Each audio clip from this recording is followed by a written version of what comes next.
Here's what you should know about the book. Music Theory, From Beginner to Expert. Music theory is a fundamental aspect of understanding and appreciating songs.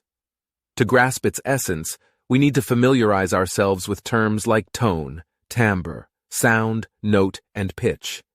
As you might have learned during physics lessons, sound is a wave that travels through physical matter like air and water, and it has properties such as frequency, which is the number of waves generated per second.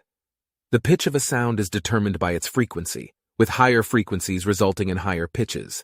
People have categorized specific pitches into notes, which are assigned letters from A to G. However, even if two objects produce the same note with the same pitch, they can sound different. This variation in sound is referred to as timbre or tone. It's common for people to confuse tone with other terms, but in essence, a pure note can only be heard from a digital source in an isolated room. When we hear notes from musical instruments, they contain multiple frequencies that our brains perceive as a single frequency. It's fascinating how the strict rules of physics translate into creative and harmonious music theory, making art truly ubiquitous. Understanding music theory is essential for expressing oneself effectively through music and for actively engaging with compositions as listeners. Music can be compared to language, as it has its own rules, exceptions, complexities, and accents represented by different instrument sounds. Just as learning any skill involves practice, studying music theory helps develop active listening skills, enabling us to recognize the harmony of melodies and appreciate their beauty and value. Additionally, voices can also be categorized into timbres such as soprano, alto, tenor, bass, and baritone. Each key on a keyboard has a name, and the Western musical system consists of 12 notes.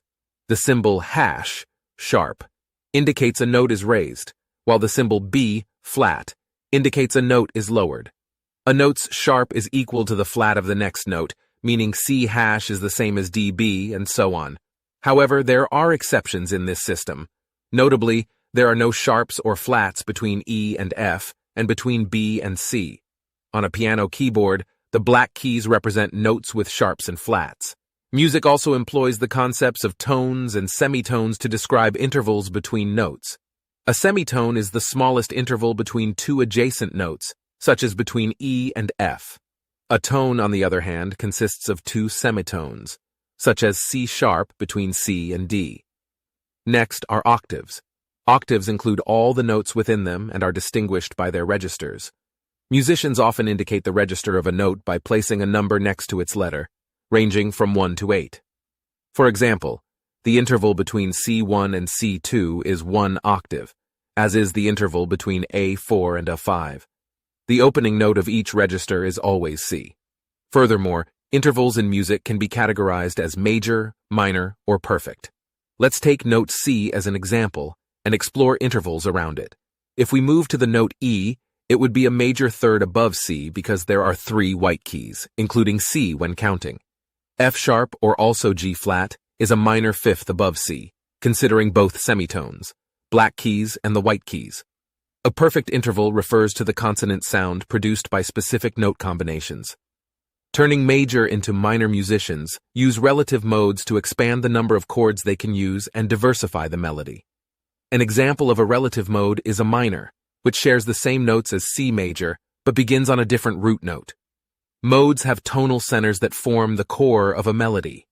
In addition to the minor scale, there is a slightly different version called the harmonic minor scale, where the 7th note is raised by 1 semitone. While this scale has an intriguing effect on listeners, some musicians prefer the more distinctive melodic minor scale. Songs are not composed of separate, independent notes. Rather, multiple notes played simultaneously create chords. Harmonically pleasing chords are constructed using notes from a particular scale. Each scale typically contains a set number of chords, often consisting of 3 notes arranged in intervals of thirds.